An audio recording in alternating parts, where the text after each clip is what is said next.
Greetings, beautiful earthlings. My name is Star. If you are new here, I don't know how you found me, but I'm super grateful to have you. And I wanted to do a reading for you guys today from my Ancestor Oracle deck. This is my brand new Ancestor Oracle deck. And I want to show you how we can clarify ancestor messages with the tarot deck using my tarot deck, my Mac Miller tarot deck, Memento Mori. Both of these are available on my website, starsparrowtarot.com. I do make tarot bags for you guys. Since there is no box, there is no book.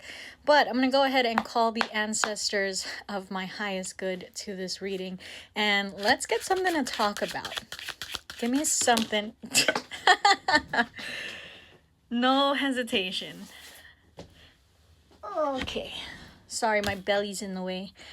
Meditate to find the quiet space in between your thoughts.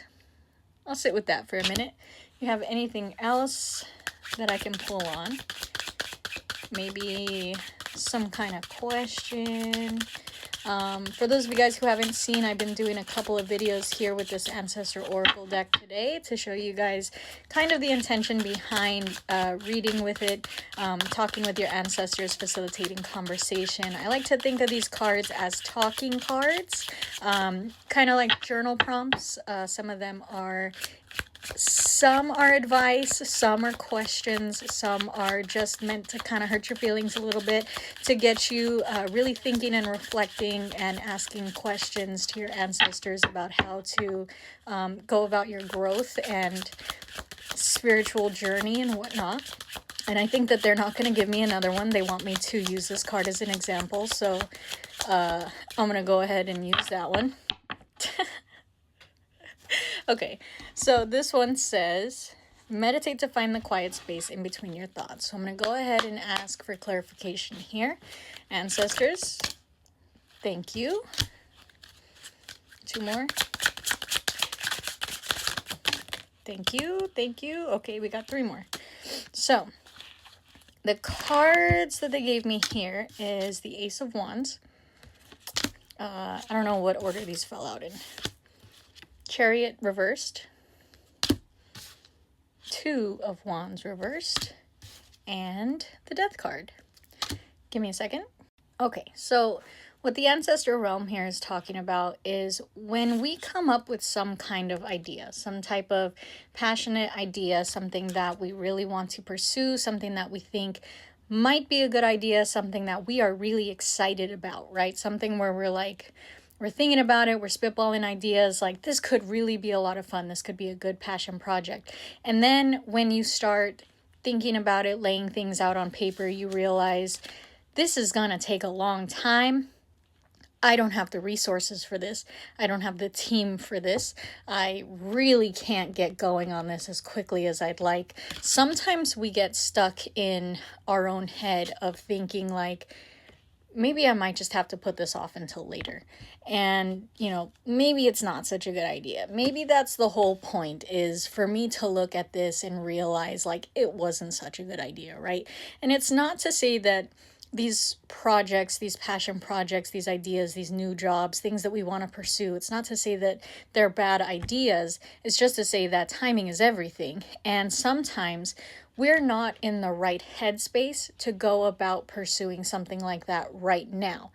There might be a few things that are cluttering up your mind a little bit, that are creating a block from allowing you to fully engage with this thing the way that you would like to.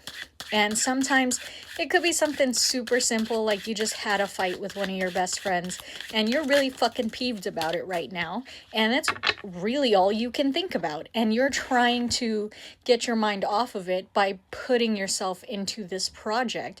And you're not fueling the project with the initial passion energy that you started off with. You're fueling it with like frustration and anger right now, and it's not the energy that needs to be put into this project.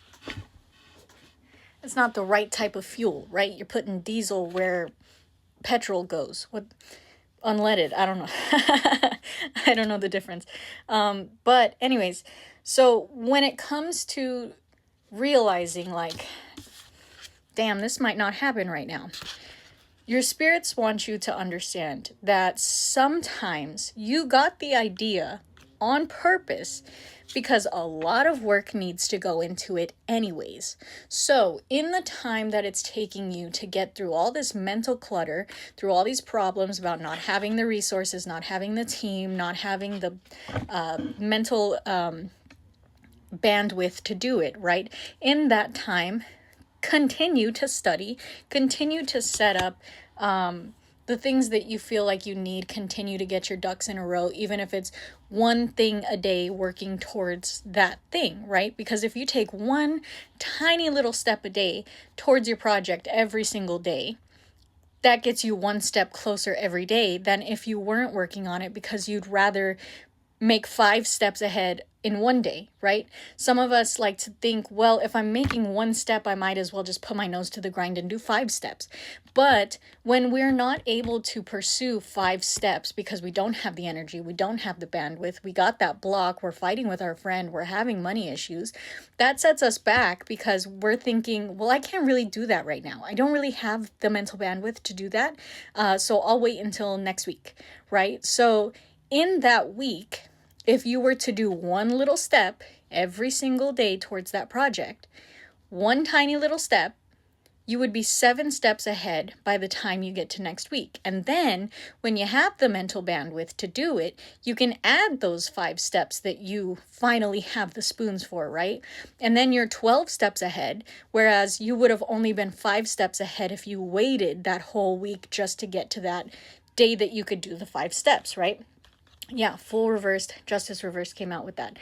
So when it comes to projects like this, this deck of cards is a fantastic example. Not this one, my Ancestor Oracle, because I actually started this deck 6 years ago. And it was just a project for me and my ancestors to talk through and to have communication with. And when I got the idea to make my Mac Miller Tarot deck, I made it. I sat down and I made this thing in 24 hours. Boom, done. I just put my nose to the grind. This was the easiest thing for me to come up with ever because I had the whole idea in my head already mapped out. It was super easy to put the background together, right? I just needed to do it. And I had the spoons to do it. I was ready. I did it. I committed. I didn't sleep for 2 days, but I did it, right? But when the ancestors talked to me about making the Oracle deck, I got really overwhelmed. Not the one that I had made with them for us, right? Fast forward a couple years when they told me, okay, now since you know the process of making a deck, we're going to make that Ancestor deck, right? And I sat down because in my mind, yeah, the whole deck's already created. I have all the messages written out. It shouldn't be a problem. And then I sat down and I realized I needed a background. I needed to figure out if I was still doing 2 messages per card. I needed to figure out how many cards I was going to have, because I did have 80 cards in that deck. I needed, to figure out what kind of intention I have behind this deck, if I was going to leave all the messages the way that they were, or if I was going to edit them, things like that.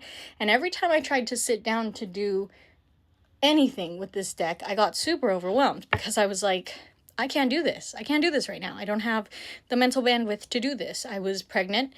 I am pregnant, but when I started trying to put this together, I was pregnant, I was tired, I was really stressed out, right? I had too many things on my mind. I didn't have the bandwidth to do it. And my ancestors told me, just do 5 cards a day.